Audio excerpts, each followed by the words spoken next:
आज हम सम्यक पार्टी के तत्वाधान में सम्यक पार्टी के संस्थापक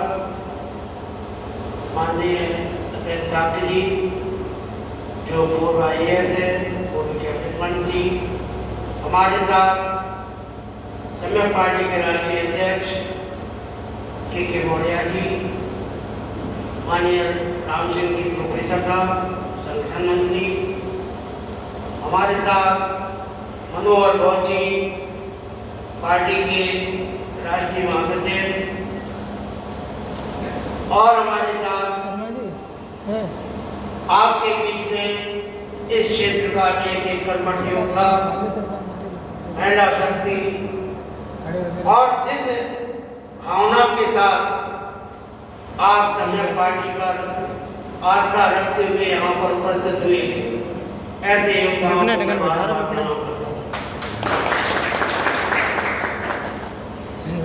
आखिर सम्यक पार्टी का एक समतामूलक शब्द जो आता है, ये तभी हो सकता है जब सब लोग हैं ये शब्द ज्ञान कर्म में ढली, तो लगता है कि बात उस समतामूलक की जा रही है जहाँ तक अंतिम पायदान को लाभ पहुँचाने के लिए व्यवस्था परिवर्तन का एक सूत्र स्थापित किया गया, क्योंकि राजतंत्र और लोकतंत्र का फर्क तभी समझ में आता है।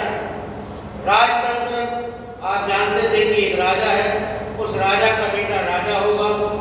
वो रानी के पेट से जन्म लेगा, वह युवराज होगा, वह अगला राजा होगा। आज भी हम देखते हैं बहुत सारी पार्टियां एक अपने आप को राष्ट्रीय अध्यक्ष घोषित कर देती है, वो चाहती है कि आने वाला हमारा बेटा भी राष्ट्रीय अध्यक्ष बने, हमारे परिवार का ही सांसद बने, हमारे परिवार का ही विधायक बने, हमारे परिवार का जिला पंचायत बने। आखिर परिवारवाद और जातवाद और वंशवाद, इन सभी से उठकर अगर हम नहीं सोच पा रहे हैं तो ना तो किसी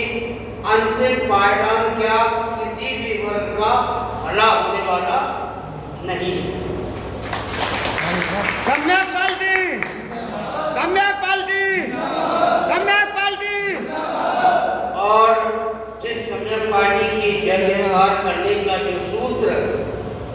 माननीय तपेश साहब जी ने बोया है, और इसकी बात कई राष्ट्रीय अध्यक्षों से होती हुई माननीय के मौर्य जी के हाथ में है, बोलो कर यार, और आने वाला जो भी, क्योंकि इसमें सीधा है कि 3 वर्ष से अधिक तक कोई भी पद पर नहीं रह सकता है, अतः किसी का भी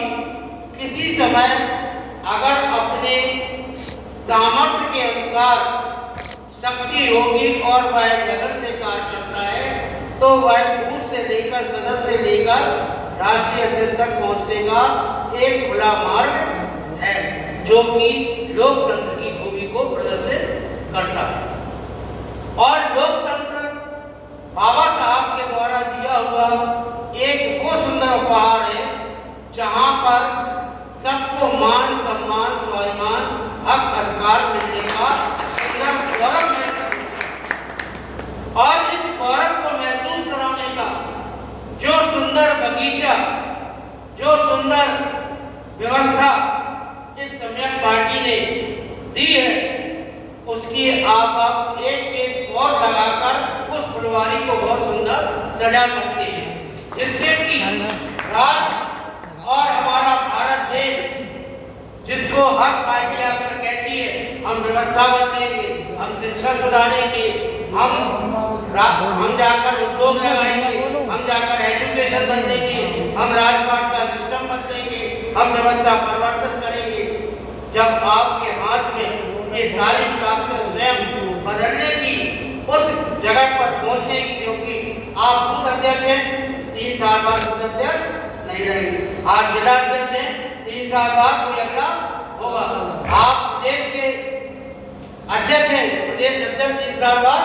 बदला जाएगा, राष्ट्रीय कार्यकारिणी में राष्ट्रीय कार्यकारिणी 3 साल बाद बदली जाएगी। आप राष्ट्रीय अध्यक्ष हैं, राष्ट्रीय अध्यक्ष बदला जाएगा। तो ये मौका सबके हाथ में आने का सुंदर मौका है। जिसके मन में जो व्यवस्था परिवर्तन है वो अपने सुझाव दे और अपनी व्यवस्था के लिए आने वाले पूरे सिस्टम से सामने रखे और राष्ट्रतंत्र को लोकतंत्र में सच्ची रूप से स्थापित करने का जो सुंदर मौका है वह आपके पास ताकत और संगठन बनाकर जो आप व्यवस्था परिवर्तन की सोच रखते हैं उसको क्रियान्वयन किया जा सकता। तो हमारे सामने बहुत ही विद्वान वक्ता इस व्यवस्था परिवर्तन की, मैं तो एक सामाजिक प्राणी था और आपके साथ चलकर जैसे ही मैंने इस व्यवस्था परिवर्तन का जो सूत्र देखा, सूत्र तो होता है लेकिन डाटा जब तक उसमें अप्लाई न किया जाए सवाल हल नहीं होता है। सवाल हल करने के लिए अगर सूत्र है, डाटा है तो अप्लाई कोई दूसरा नहीं करेगा, बल्कि आप एक जो अंतिम पायदान तक यदि आप पहुंच जाए और अपने सूत्र को बताते चले जाएं और आदमी उसमें अप्लाई करता चला जाएगा और आपकी समस्याएं हल होती चली जाएगी और राजतंत्र सच्चे लोकतंत्र में बदल जाएगा। इसी के साथ मैं अपनी बात को सम्यक पालटी